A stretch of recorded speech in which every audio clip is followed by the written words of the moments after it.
Podcastidae, la familia de podcast de ciencia, medio ambiente y naturaleza, te ofrece este programa.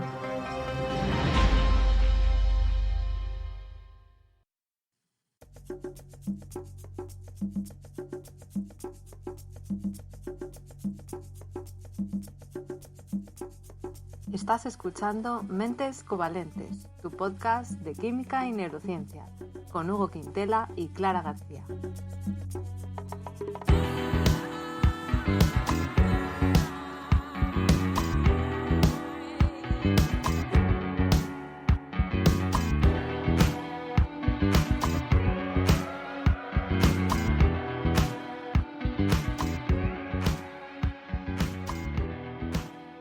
Bienvenidos al episodio 1. Hoy vamos a hablar de qué es la química orgánica y de qué es la neurociencia, ya que son los temas principales de los que hablaremos en este podcast.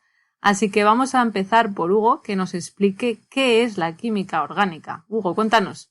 Hola, pues mira, a ver, en primer lugar, la química orgánica es química, ¿no? ¿Y la química qué es? Bueno, pues la química es básicamente el estudio de la transformación de la materia, o sea, de cuando A se convierte en B o B se convierte en C. Esto no tiene nada que ver, en realidad, con los cambios de estado, de cuando algo es un gas y pasa a ser un líquido o un sólido, porque eso es física y no nos importa nada. Entonces, la química... Por los físicos. Claro, la química orgánica viene siendo la química que se basa en el carbono, ¿vale? Básicamente es toda la química que se basa en el carbono, a excepción de algunos carbonatos y algunos carburos, porque son más o menos compuestos iónicos y entonces se descartan. Pero bueno, tampoco nos vamos a rayar mucho con eso, así que vale, es la química basada en el carbono. Entonces, cuando hablamos de química orgánica, no nos referimos a que sea pues con moléculas creadas al aire libre ni nada por el estilo, ¿no? Sino que estudia los compuestos, que son, como dije, del carbono, pero es que además son la base de la vida. Toda vida está basada en el carbono. No sé si esto es sorprendente para algunos o no, pero así son las cosas. Entonces, sí. Toda vida, o sea, perdón, Hugo, sí. Pero cualquier organismo que haya, por pequeño que sea célula, unicelular, bacterias... Todito. Todo está hecho con carbono. Sí, es todo un batiburrillo pues de azúcares, de ácidos grasos, de proteínas, agua y mocos. Eso es la vida. Después, en teoría, puede que vida en otros planetas igual esté basada en otra cosa, pero desde luego nos cuesta imaginarlo, ¿no? Vale, ¿y qué es lo que pasa? Pues que el carbono es muy especial, ¿vale? El carbono tiene muchas propiedades que lo hacen muy especial y una de ellas es, por ejemplo, que realiza enlaces covalentes que son bastante fuertes, pero no son extremadamente fuertes. Así que cuando esos enlaces entre carbonos se producen, también se pueden separar sin aplicar demasiada energía. Así que puedes utilizarlo como si fuera un bloque de Lego. Perdón, Hugo, pero cuando estás diciendo enlaces covalentes, claro, covalentes es una palabra que ya está en nuestro propio nombre. Cierto. El podcast, pero a lo mejor hay gente que dice, ¿pero qué es un enlace covalente? ¿Podrías explicarlo así un poquito por encima? Sí, gracias por tu pregunta, porque tienes toda la razón. Vamos a ver, el enlace covalente consiste en que un átomo comparte con otro átomo un electrón. O sea, cada átomo pone un electrón de su parte y juntos esos dos electrones forman un enlace. Esto contrasta con el enlace iónico, por ejemplo. Entonces podemos ver que el enlace iónico sería como una pulsera de imanes, en lo que atrae a las dos partes es una atracción electrostática. Así que los acercas un poco a los imanes, ¡paf!, y se juntan, ¿vale? Bueno, pues podemos ver eso como enlace iónico. Y el enlace covalente podría ser como una pulsera de ganchos, ¿sabes? Que tiene una como un garfio y el otro extremo de la pulsera tiene un garfio. Entonces, si los juntas bien, los dos garfios se enganchan. Entonces, cada uno está dando una parte de sí para que se forme el enlace químico, en vez de que simplemente se atraigan por cargas electrostáticas. ¿Qué tal eso? Vale. Más o menos. Que sí, que ha quedado más o menos claro. O sea, cada uno comparte un electrón con el otro. O sea, que el electrón no es ni del uno ni del otro, es de los dos. Sí, al principio podríamos decir que en teoría sí que es de uno y de otro, pero una vez lo comparten ya, los electrones pues forman parte de la molécula entera, ¿no? De todos los átomos que están compartiendo. Es bonito, es generoso. La verdad es que suena, sí, metafóricamente suena muy bonito. Sí. Entonces, estabas diciendo que el carbono es especial, ¿no? Como elemento, porque forma enlaces muy fuertes, ¿habías dicho? Sí, a ver, son fuertes, pero no son extremadamente fuertes. Entonces es lábil, o sea que se puede usar para muchas cosas. Lo puedes montar y lo puedes desmontar con la energía que puede utilizar un organismo, porque un organismo no va a calentar algo a 1000 grados. Como sabemos, bueno, pues funcionamos a 30 y pico grados y luego ya si nos ponemos un poco farrucos, pues igual llegas a 50 si te pones al sol, etcétera, etcétera. La cuestión Vale. es que con esa energía es suficiente para desmontar esos bloques de Lego formados por enlaces covalentes de carbono y volver a montarlos. Así que puedes tener un castillo y lo desmontas y luego formas, pues, no sé, un helicóptero. Y eso en una célula sería que desmontas un castillo y luego, sería que desmontas un ácido graso y luego montas una proteína, por ejemplo. O sea, que es con que tiene el punto exacto de esa flexibilidad, ni demasiado flexible ni demasiado rígido, ¿no? Porque si fuera Exacto. demasiado flexible, por así decir, te estaría desmontando todo el rato y no sería nada estable. Sí, por ejemplo, el nitrógeno también tiene consigo mismo enlaces muy fuertes, pero son tan fuertes que le gusta mucho al nitrógeno estar como nitrógeno molecular. O sea, un nitrógeno unido a otro nitrógeno, por un enlace triple, o sea que cada nitrógeno aporta 3 electrones al enlace. Y eso es tan fuerte que prácticamente nadie lo puede romper en la naturaleza, solo las bacterias que fijan nitrógeno. Si no fuera por ellas, no tendríamos nitrógeno los demás. Así que, bueno, muchas Wow. gracias. O sea, que gracias a las bacterias estas, Sí, ¿no? sin ellas no habría vida compleja. Pero bueno, hay tantas Wow. cosas sin las que no habría vida compleja. ¿Qué más te puedo decir? Otra cosa importante es que el carbono se enlaza con otros 4 átomos. 4. Vale. Con Entonces, otros 4 átomos a la sí, vez. por enlace covalente. Si nos acordamos a lo mejor del instituto, teníamos esos cajetines, esas cajitas que tenían flechitas dentro. Pues cada cajita era Buah, yo creo que- metal y...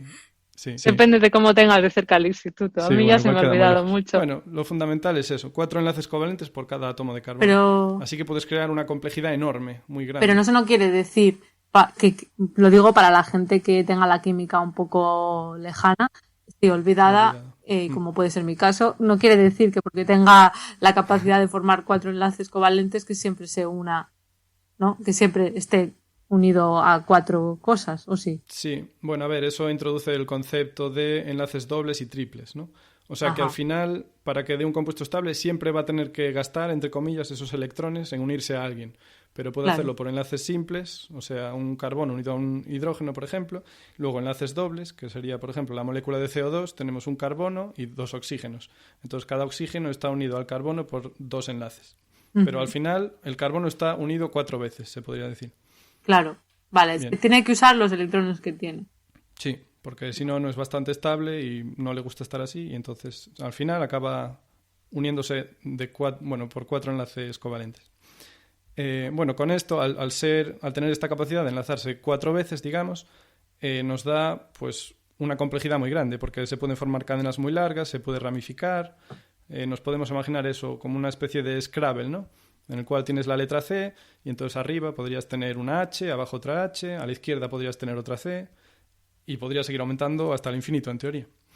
Claro. Bien, entonces, por ejemplo, iniciando ya con los compuestos más típicos, el compuesto más simple de carbono sería el metano, que es un carbono unido a 4 hidrógenos, porque el hidrógeno es como la terminación del Scrabble o de un dominó, solo se enlaza a otro átomo, por lo tanto, una vez hay un hidrógeno, ya no se puede seguir aumentando la cadena. Otro Una compuesto vez más hay- complejo. Perdón, que eso yo no lo he entendido. Una vez hay un hidrógeno, ya no puede Sí. haber más átomos de ningún elemento, sí que puede haber más hidrógeno. Sí, sí. Claro, quiero decir que como el hidrógeno solo se enlaza una vez, no Ah, se ya. puede enlazar más veces, no puedes extender la cadena a Por partir ese de un lado. hidrógeno. Claro, Claro, es- entonces, por ese lado en un no puede Scrabble- seguir. Ujú. Exacto, se acabaría ahí. Por eso el compuesto más sencillo es CH4. Vale, sí, sí, sí. CH4, que es el metano, Sí, es eso, un carbono y cuatro hidrógenos, uno por cada lado, ¿no? sí, 4 hidrogenitos. Entonces, si por ejemplo ahora tenemos en vez de un solo átomo de carbono 2, o sea, un carbono unido a otro carbono, y luego ponemos todos los hidrógenos para que completen las uniones, tendríamos etano. Y así podemos seguir propano, butano, pentano. Entonces la nomenclatura es muy sencilla para empezar. Met quiere decir que hay un átomo. Et quiere decir que hay 2. Prop, que hay 3. But, hay 4. Y luego ya va con los prefijos griegos. Pentano, hexano, heptano, octano, nonano, bla, bla, bla. Y los otros, que si no son griegos, ¿qué son? Pues la verdad que no lo sé. Eso habría que mirar. A lo mejor de origen latín. No no lo sé, sé. a lo mejor venía del nombre trivial también, pero la verdad es que no lo sé. Quiero decir, igual alguien los bautizó así cuando se descubrieron, pero bueno, no me quiero meter en Pero ese bueno, lío. Ya, yo tampoco lo sé, pero digo, ahora como has dicho lo de griego, digo, pues no sé dónde vendrán, pero sí, es una manera de memorizar, si sabes que met significa, ¿no? Sí. Uno. Entonces, cuando oigas met, pues ya sabes que tiene uno. Por ejemplo, el metanol, que es el alcohol de la madera, si nos acordamos, vale, el metano era CH4, ¿no? Pues ahora, si cambiamos un átomo de hidrógeno por un oxígeno unido a un hidrógeno, o sea, OH, al final tenemos metanol. El término ol quiere decir que es un alcohol, o sea, que tiene ese OH. Y es el alcohol más sencillo que hay, pero este, si lo bebes, pues te va mal.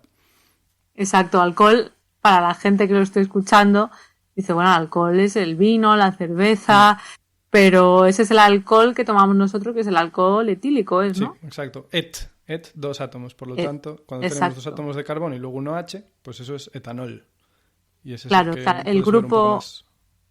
Ajá, pero ese sí. Bueno, no lo recomendamos, no es bueno para la salud, pero cada uno sabrá lo que hace. Pero, exacto, el grupo OH es lo que hace que una molécula sea alcohol, por tanto. Sí, exacto. O sea, todo, siempre que oiga sol, pues va a ser un alcohol. Otros alcoholes son, por ejemplo, el isopropanol, que se utiliza mucho esto en los desinfectantes de manos. Bueno, ese es básicamente el más conocido, porque el resto no... Ese, el que está en los hospitales y así, que sí, te puede... que se usa para friegas, huele bastante bien. También en los líquidos de limpiar pantallas. Huele, vale. A mí me gusta más el olor que el del etanol. Sí. ¿Y los alcoholes sirven para limpiar en general? Sí, la verdad es que suelen actuar como desinfectantes, supongo que porque disuelven las membranas de las bacterias. Porque son buenos para disolver compuestos que se disuelven en agua, pero también compuestos que se disuelven a lo mejor en... es que esto ya es más complicado de explicar. Pero bueno, disuelven bien tanto grasas como compuestos como azúcares. Entonces, si disuelves bien la grasa, al final puedes deshacer las membranas celulares y la célula se dispersa y muere. Qué hermoso. Claro. Sí. Hermoso, sí, porque el alcohol es algo que siempre hemos visto en las películas, aunque no lo usemos en nuestra casa en el día a día, si hay una herida, se usaba el alcohol que tuvieras a mano, ¿no? Para desinfectar. Sí, es muy recomendable antes de hacerse un análisis de sangre. A ver, entonces, déjame que te diga también dónde está... ¿Sabes? Bueno, ya dijimos un poco dónde está presente la química orgánica, pero además de estar en la vida, también está básicamente en todas partes, ¿vale? O sea que fijaos qué importante es la química orgánica, porque la química inorgánica va de 117 compuestos y casi es una disciplina tan, digamos, tan grande como la de la química orgánica, que solo se basa en un compuesto, o sea, en un átomo, que es el de carbono.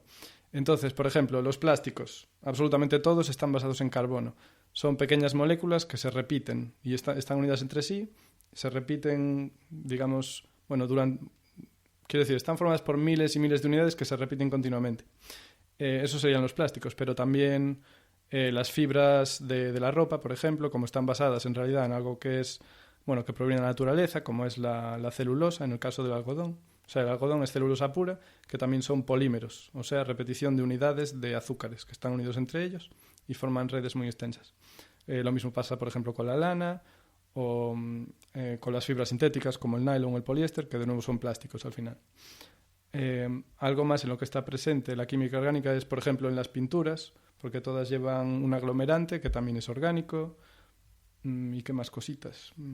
Pues un montón de cosas. O sea, claro, has dicho que es la química de la vida, pero no solo, como tú dices, está presente en organismos vivos, ¿no? Que sí, también los plásticos.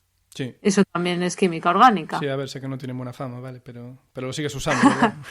Exacto. Bueno, habrá que ya lo trataremos en algún programa futuro, el tema de plásticos. Y después también os puedo decir que en su día se creía que los compuestos orgánicos solo podían venir de la vida. Fíjate qué burro era el ser humano, que pensaba que no se podía hacer en laboratorio nada orgánico. Esto era una teoría que se llamaba vitalismo y ya venía desde los antiguos griegos.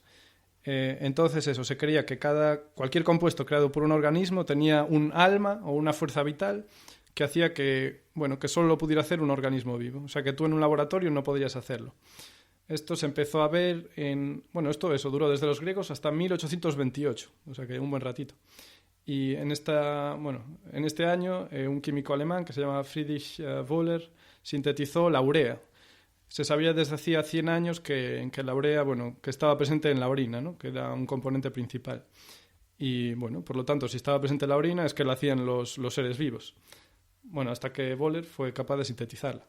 Y después, 50 años después ya, la teoría se desechó de todo porque otro químico francés, Berthelot, no sé si se pronuncia así, pero bueno, sintetizó No sabemos francés. sí, una serie de compuestos orgánicos como el ácido fórmico, que es el ácido de las hormigas, que lo hacen para atacar a otros insectos o para defenderse.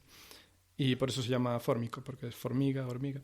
Y después también sintetizó algunos aminoácidos, como la leucina. Los aminoácidos son la base de las proteínas.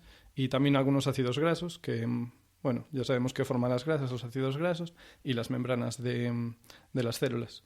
Así que eso, hasta 1870 y pico la gente no estuvo segura de que las moléculas que hacían los seres vivos también se podía hacer en el laboratorio. Y a día de hoy las hacemos continuamente, ya como dije antes, los plásticos, y muy importante también la industria farmacéutica, claro.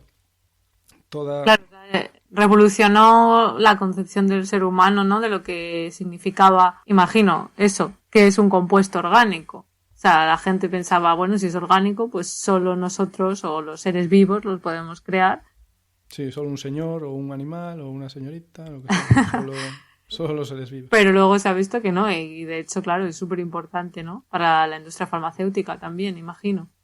Sí, la industria farmacéutica, también los pesticidas, como dije antes, las pinturas, los colorantes, la inmensa mayoría de los compuestos de todos estos campos son orgánicos. Así que de nada. Y la ventaja de hacerlo en laboratorio sería que lo puedes hacer a gran escala, imagino. Efectivamente, sí, porque para algunos compuestos, algunas medicinas, pues igual se cortaban, ¿sabes? 500 árboles, por ejemplo, la aspirina se sacaba de la corteza de sauce, el Taxol, un fármaco muy importante contra el cáncer, se sacaba también de un tejo, una especie de tejo, no sé, oriundo de no sé dónde. Y entonces, claro, casi se extinguió el árbol, hasta que por fin se consiguió hacer la síntesis en laboratorio. Así que vamos. También, muchas veces hay fármacos que no son muy efectivos o que son demasiado tóxicos y luego se modifican en laboratorio y entonces ya funciona mucho mejor. O sea, lo puedes modificar, aparte de sintetizarlo, puedes decir, bueno, pues le voy a quitar esta parte que no me interesa, ¿no? Sí, eso se llama semisíntesis. Cuando coges, a lo mejor lo hace la naturaleza hasta cierto punto y tú pues lo cambias o lo mejoras. Eso también se hace mucho. Pues yo creo que os debemos un gran aplauso, ¿no? A los químicos. A ver que yo lo oiga. No, eso, desde vuestra casa. No, me parece súper interesante lo que decías. De hecho, lo de la urea no lo sabía. Es el primer compuesto orgánico que se sintetizó. Sí, 1828. Artificial. O bueno, que fuera consciente. Sí. Sí, y que esté documentado. Quién sabe, a lo mejor alguien en su casa consiguió hacer algo y no nos ha llegado, ¿no? Sí, es que si no se escribe ya se sabe. Y bueno, pues hasta aquí mi parte, mi introducción. Así que a ver si nos hablas tú un poquito ahora de neurociencia.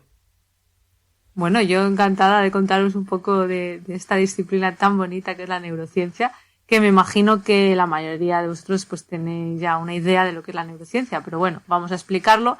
La neurociencia es el estudio de la estructura y de la función de nuestro cerebro y del sistema nervioso en general.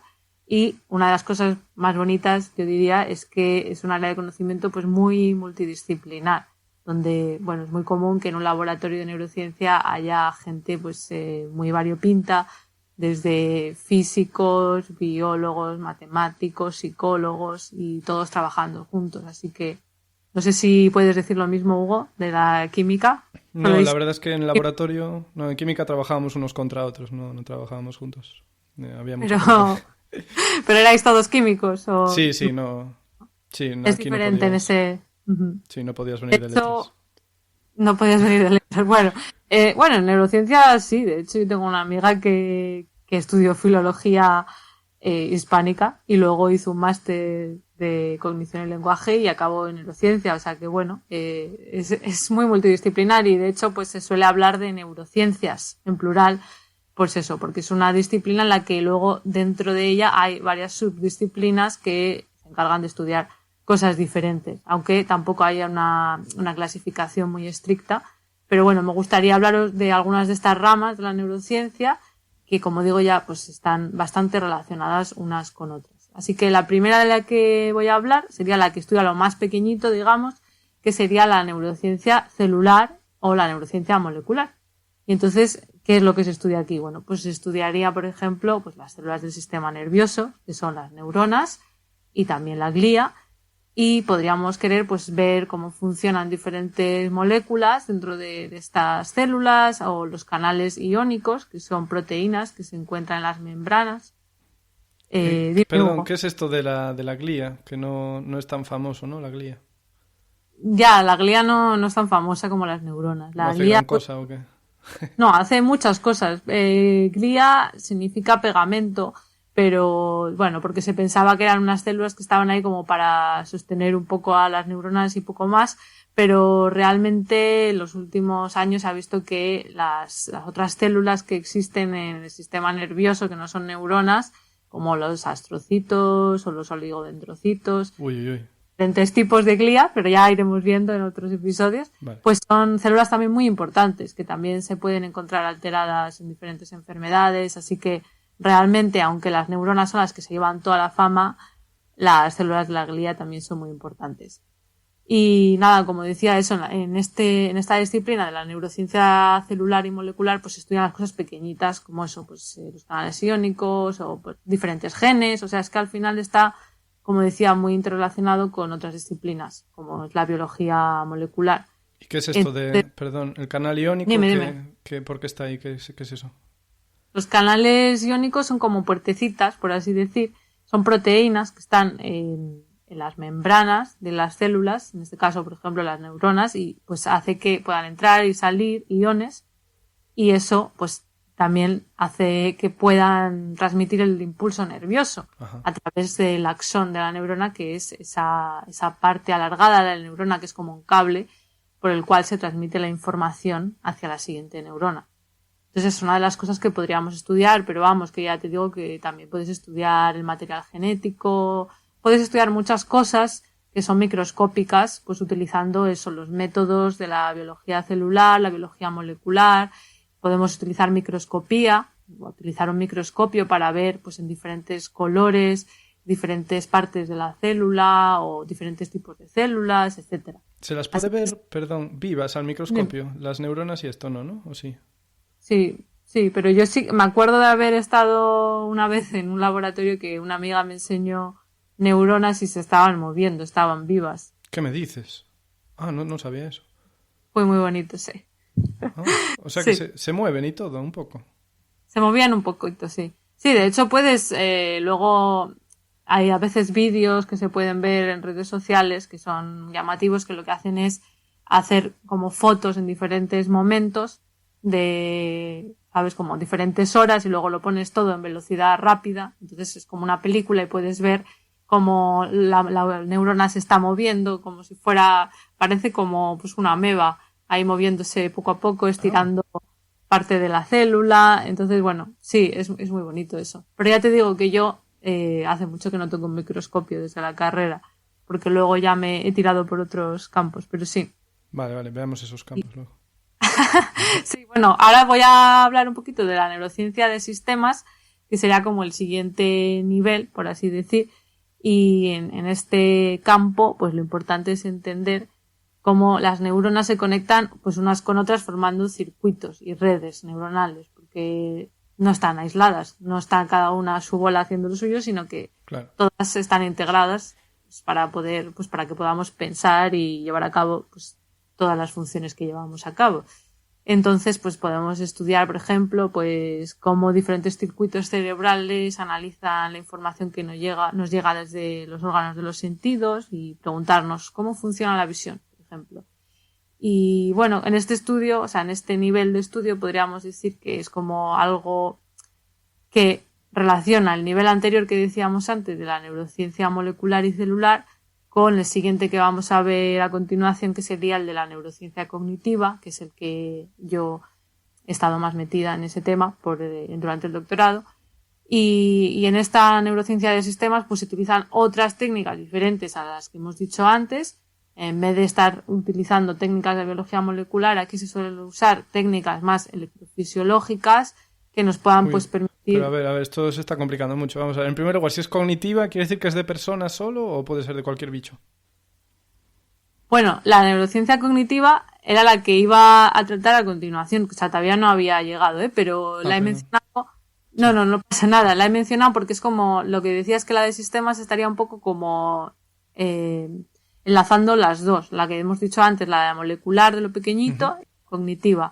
La cognitiva es de personas o es de animales. A ver, tú puedes estudiar la cognición en animales también. Claro, es diferente porque no piensan los animales igual que nosotros, pero tú puedes estudiar, y de hecho se hace mucho, memoria utilizando ratones, por ejemplo. No tienes esto de los laberintos, ¿no? Y tal. Exacto. Sí, también se puede utilizar modelos animales para diferentes, bueno, depende de lo que sea de tu interés, pero sí. Y perdón, la previa a la cognitiva, ¿cómo se llamaba? Bueno, esto es una clasificación, o sea, yo la he llamado previa, pero vamos, que pueden estar en cualquier orden. Pero sí, estábamos hablando de neurociencia de sistemas. Y esa es la que decía que se utilizan las técnicas electrofisiológicas ¿Qué son? para medir.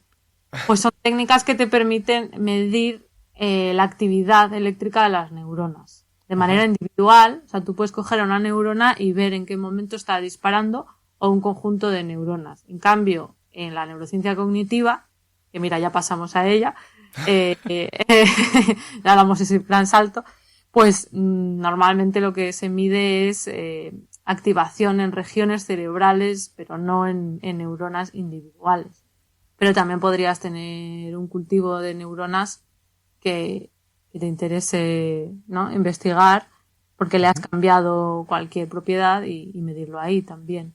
Entonces, las neuronas sí se reproducen en una placa Petri. Puedes tener ahí pobres. Es que me suena que Ramón y Cajal, pero claro, Ramón y Cajal como que ya fue hace 100 años, entonces no tengo... ¿Por qué? ¿Qué te suena de Ramón y Cajal? No, me suena que había dicho que sí que se reproducían, ¿no? Que antes se pensaba que no, pero ahora que sí. Ah, bueno, pero pensaba que decías como en la propia placa, la propia... Petri. Bueno, incluso en el cerebro, claro. Se reproducen un poquito. No, a ver, lo que pasa es que las neuronas diferenciadas, o sea, cuando ya es una neurona adulta, que ya se la puede llamar neurona, no se puede dividir. No es como una célula de la piel, que sí que no se puede dividir. Ajá. Pero durante mucho tiempo se ha pensado que no se podían formar neuronas nuevas en el cerebro de mamíferos, pero sí que se ha visto que sí que se pueden formar algunas neuronas nuevas en algunas partes del cerebro, no en todo el cerebro, pero en el hipocampo, por ejemplo, es una región que está como en la profundidad del cerebro, que se encarga de la memoria, el aprendizaje y la navegación espacial. Pues ahí, en una parte del hipocampo, sí que pueden nacer nuevas neuronas de células que no están diferenciadas, que son células progenitoras, ¿vale? Que dan lugar a esas neuronas.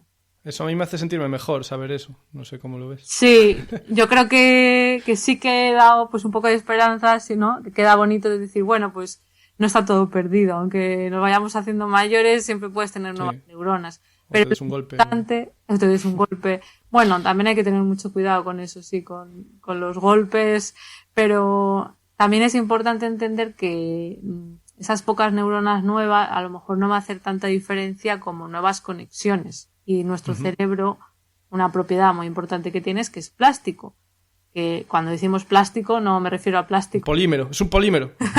Exacto, no hablamos de eso, no hablamos desde el punto de vista químico, sino plástico porque es moldeable. O sea que si tú tienes experiencias y practicas un ejercicio, lo que sea, ¿no? Por ejemplo, un idioma nuevo de mayores o aprender el piano, eso hace que tu cerebro se vaya como remodelando.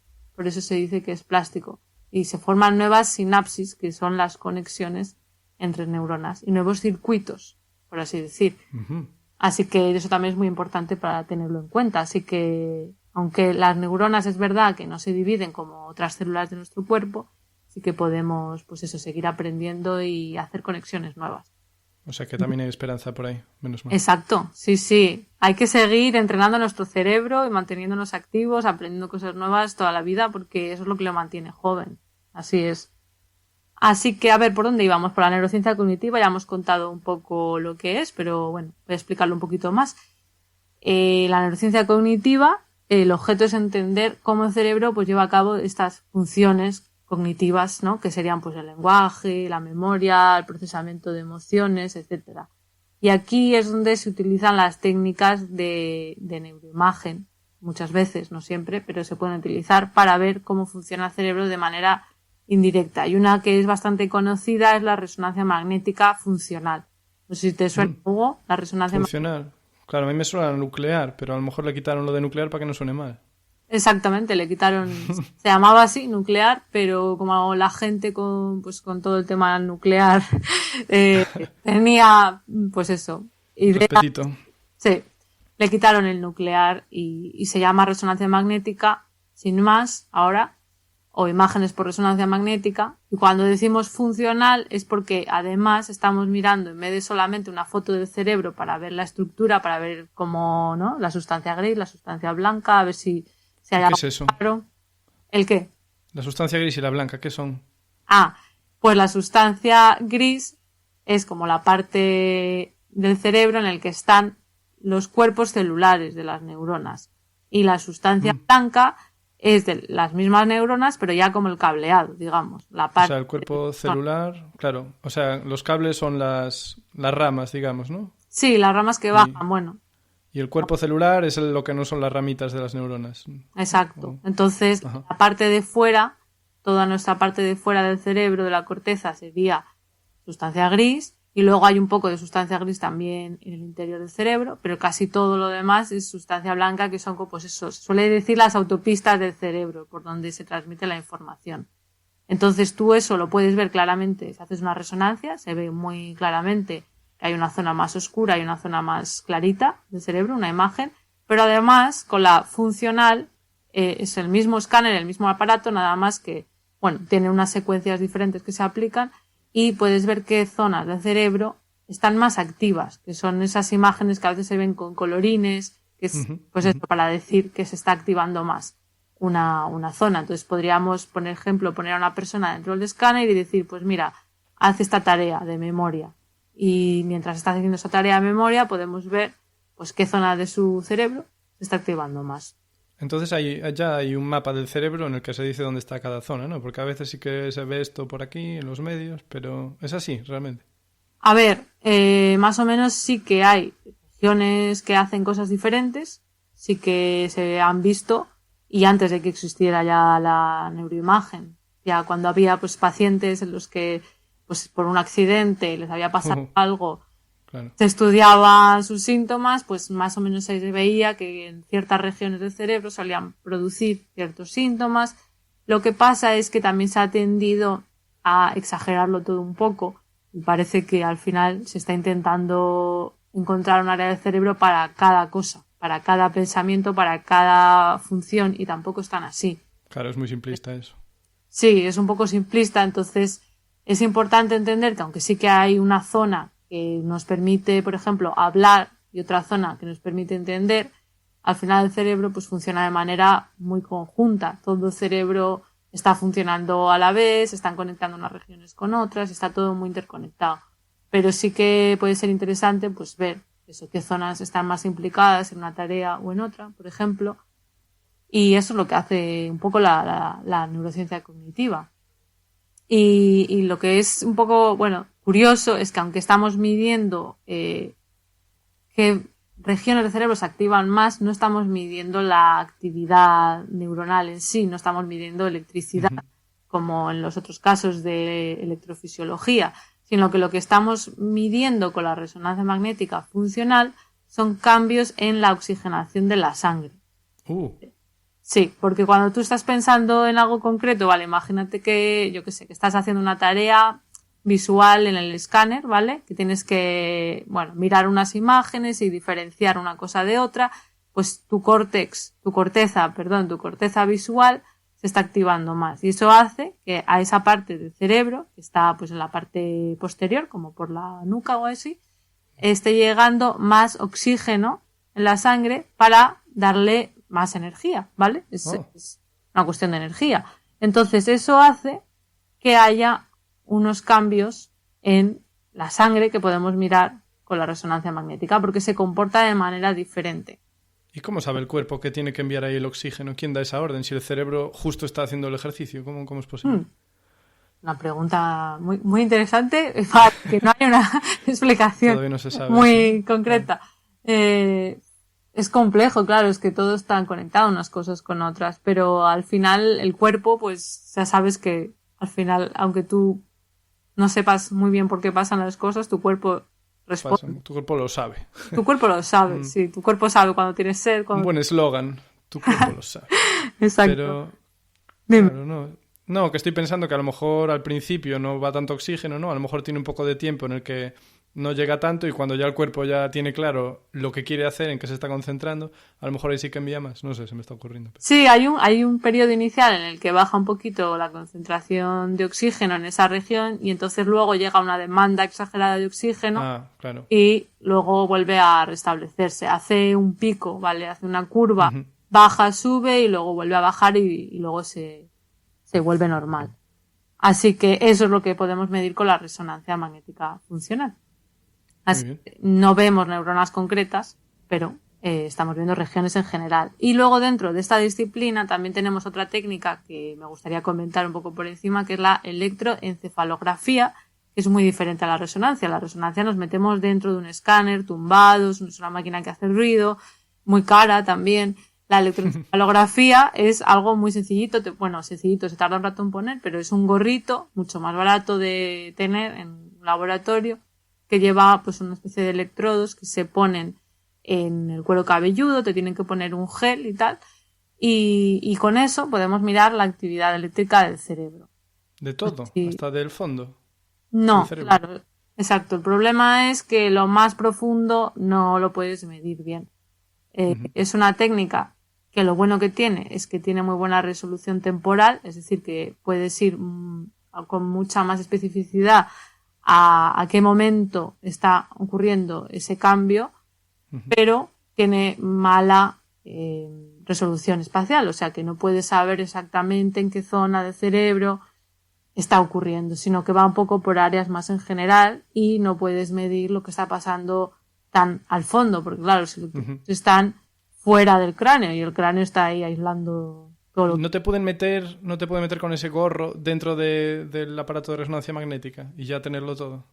Pues sí que se están haciendo, curiosamente, muy buena pregunta, combinar las dos técnicas. Lo que pasa es que, pues por cuestiones metodológicas, una entorpece al medir la otra. Claro. Pero sí que se están consiguiendo hacer en algunos laboratorios eso, medir las dos cosas, entonces ya tienes las dos cosas. Y luego existe otra técnica que esa no la había comentado, que es la magnetoencefalografía, que parece, si ves una foto o si la ves, es como parece un secador de estos de tubo. Te sientas en una silla y te ponen ahí el tubo y también puedes ver cambios pues muy precisos temporalmente, nada más que en vez de medir cambios en los campos eléctricos, en los campos magnéticos. Entonces, bueno, se asimila a la electroencefalografía, pero bueno, es diferente y es un aparato también muy caro que hay en pocos laboratorios. Pero ya se está extendiendo, ¿o qué? Bueno, sí, poco a poco, no está en tantos sitios, pero sí que cada vez pues más, supongo, ¿no? Irá como todo. Supongo que con el tiempo todo se irá abaratando y se irá extendiendo. Se pondrá de moda. También las modas. Y la verdad es que es eso, que es una disciplina muy bonita que está muy relacionada pues también con campos como la psicología.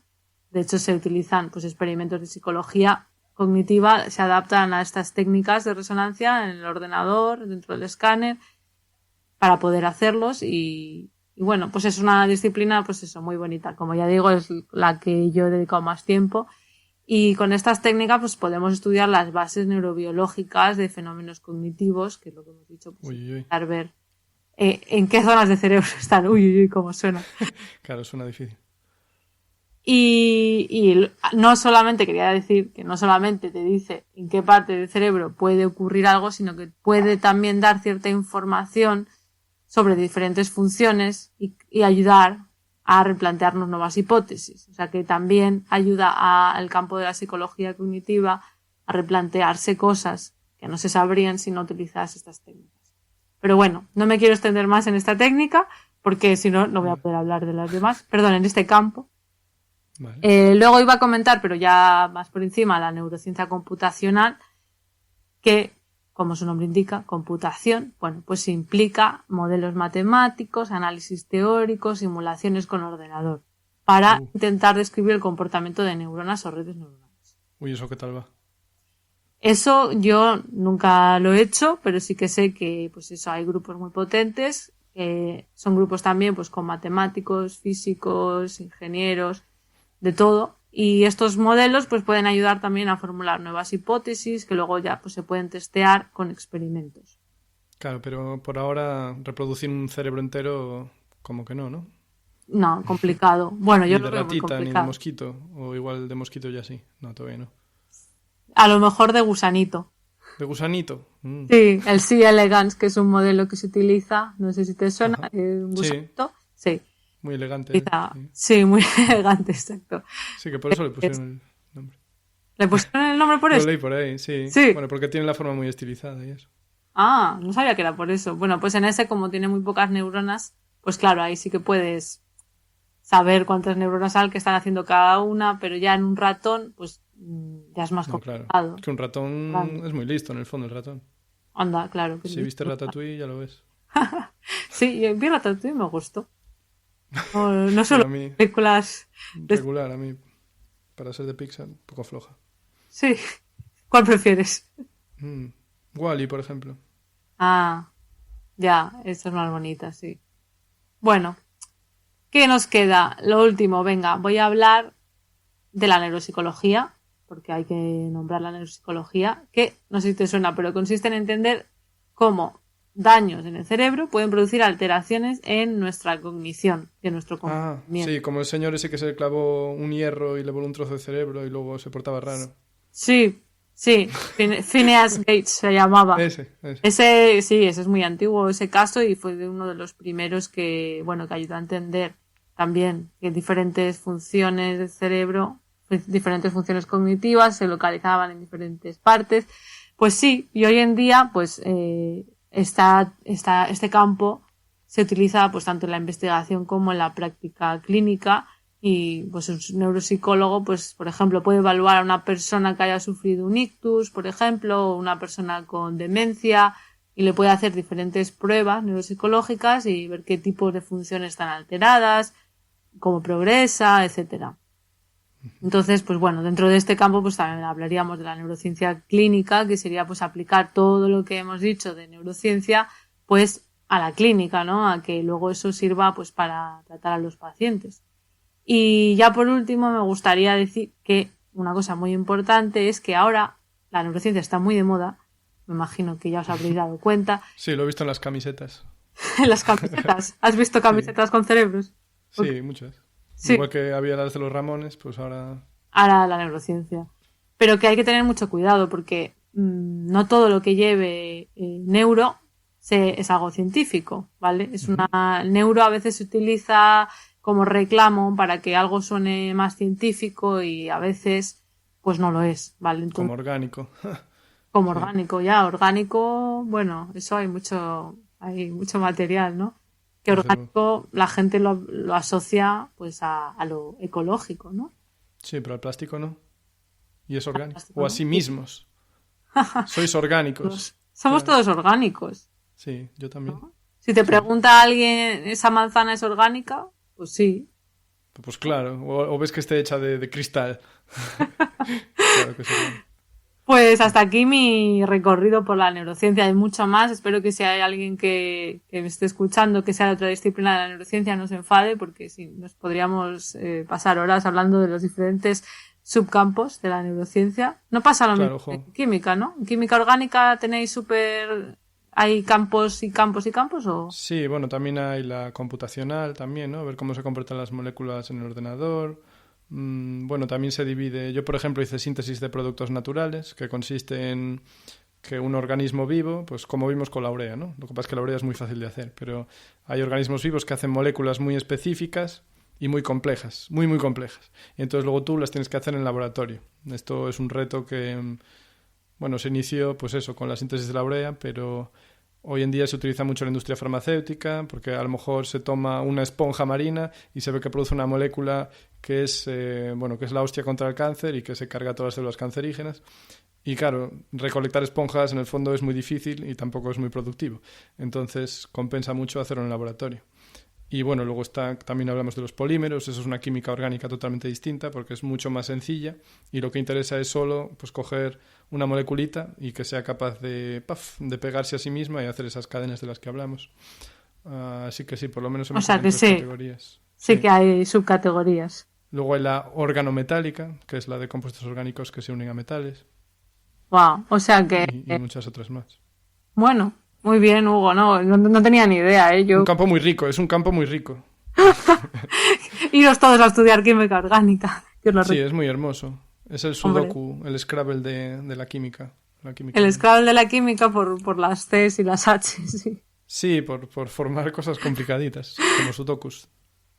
Pues bueno, yo creo que para ser el primer episodio vamos a dejarlo aquí. Así que nada, hasta aquí el programa de hoy de Mentes Covalentes. Ya sabéis, estaremos aquí cada 2 semanas y nada, nos escuchamos. Hasta pronto. Adiós.